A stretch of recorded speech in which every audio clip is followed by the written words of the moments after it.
Hola, qué gusto que nos acompañes en esta clase de Historia de México de segundo grado. En las siguientes 3 semanas aprenderás sobre los hechos y procesos históricos relacionados con los primeros encuentros entre el mundo indígena y los españoles. En esta clase analizarás las diferencias y semejanzas entre las culturas española e indígena en vísperas de la conquista. Comencemos retomando lo que ya sabes sobre las culturas europea e indígena en el siglo XIX, momento en que los españoles llegaron al actual territorio mexicano. Piensa en aspectos como la religión, la política, el idioma, las costumbres, la forma de vestir y cómo construían sus casas y templos.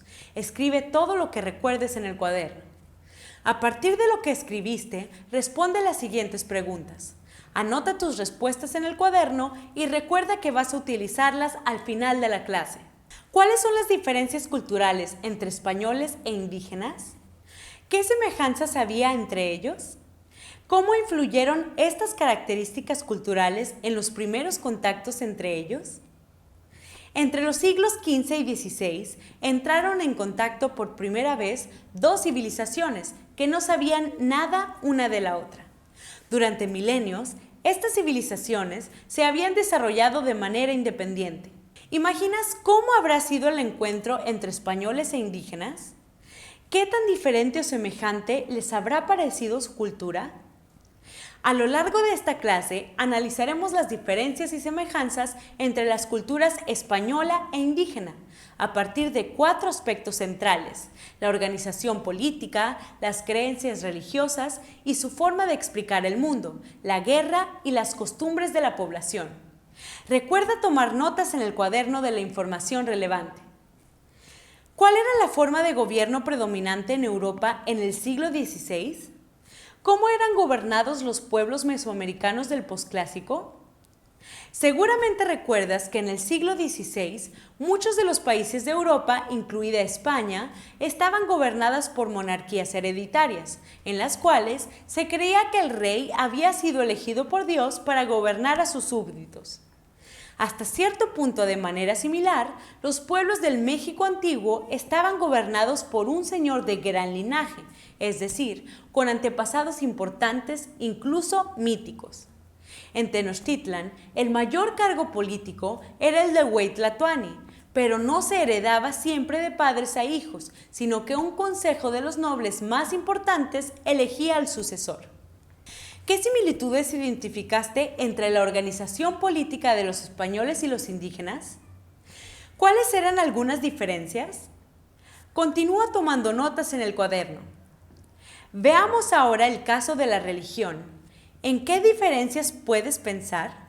Así es, en el siglo XVI, España y la mayor parte de Europa eran católicas. Esta era una religión monoteísta, fundamentada en la creencia en un solo Dios verdadero, de quien Jesús había sido hijo y representante en la tierra. También se veneraba a la Virgen María y a diversos santos. Por su parte, las religiones de los pueblos indígenas eran politeístas, es decir, creían en múltiples dioses, los cuales estaban asociados con fenómenos naturales y acciones humanas. Por ejemplo, uno de los dioses más importantes de los mexicas era Huitzilopochtli, dios de la guerra, mientras entre los purépechas la máxima divinidad era Curicahueri, o dios del fuego. Uno de los aspectos que más provocó asombro entre los españoles recién llegados fueron los sacrificios rituales que llevaban a cabo los mexicas. Recuerda que estos consideraban que era necesario derramar sangre humana para mantener el equilibrio cósmico. Sin embargo, para algunos indígenas, estos sacrificios eran similares al que había hecho Jesús en el pasado, quien había derramado su sangre y dado su vida por la humanidad. En cuanto a la concepción de la guerra y los avances tecnológicos en Europa y en América, también existieron múltiples similitudes y diferencias. Abordemos algunas de ellas. Para los españoles y los indígenas del posclásico, la guerra era una actividad muy importante que podía aportar riquezas y prestigio. Los guerreros eran muy reconocidos en la sociedad. En ambos casos, mediante la guerra, un individuo podía conseguir privilegios e incluso ser ennoblecido.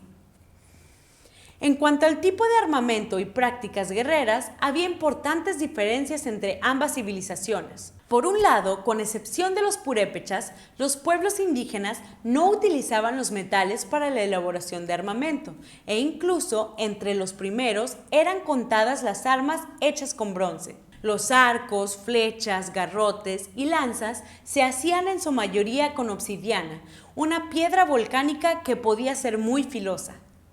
En cambio, los europeos conocían las armas de hierro desde hacía siglos y contaban con cañones y arcabuces con los que lanzaban proyectiles de distintos tamaños impulsados por una explosión de pólvora.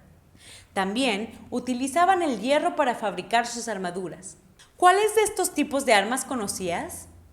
¿Cómo habrá influido el tipo de armamento con la que contaban españoles e indígenas en la conquista?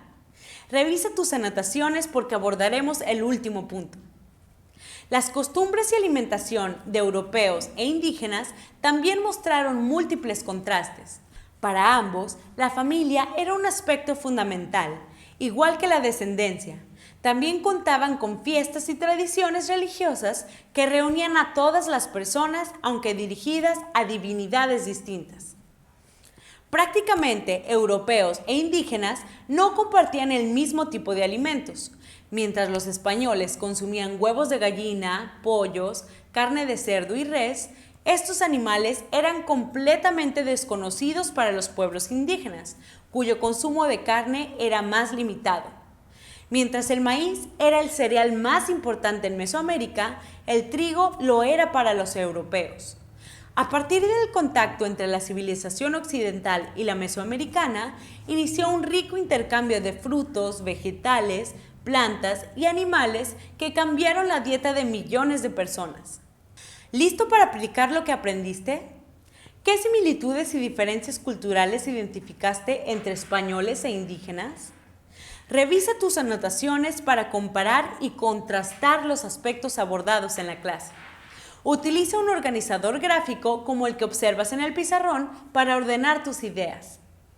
A partir de lo que aprendiste sobre los contrastes entre la cultura de los españoles e indígenas, revisa las preguntas con las que inició la clase y enriquécelas.